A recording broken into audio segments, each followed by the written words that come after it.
Всем здравствуйте! В этом видео хочу рассказать несколько слов о плейлисте, который посвящен учебнику «Күңелле татар теле». Данный учебник предназначен для учеников первого класса, которые изучают татарский язык как иностранный язык. Это для русскоязычных детей. Снаружи первая сторона обложки выглядит так, и другая сторона вот так. Авторы Хайдарова и Галиева. И в плейлисте видео идут по порядку. На каждую страницу идет отдельное видео. И для того, чтобы разобраться в этом большом количестве материала, предлагаю зачитать содержание.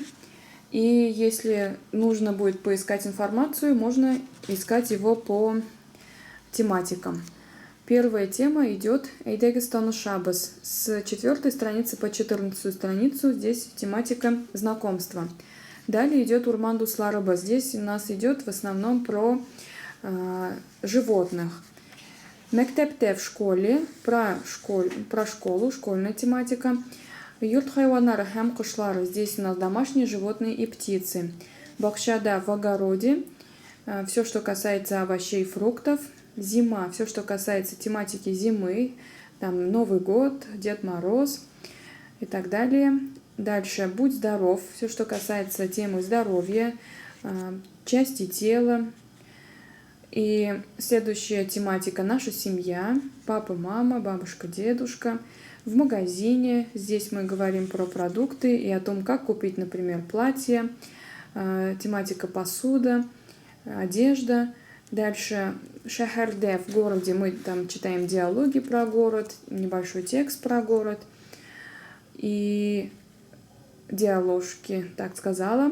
Далее идет тематика «Лето». Лето, там есть у нас стишки про лето, также диалоги, вопросы и слова для обогащения словарного запаса. Далее идет с 86 страницы словарь. Я размещаю в этом плейлисте русско-татарские и татарско-русские словари. Читаю просто для того, чтобы показать правильное произношение. И вот на этом заканчивается учебник. И надеюсь, что вы найдете много полезного и интересного в данном материале. Спасибо за внимание.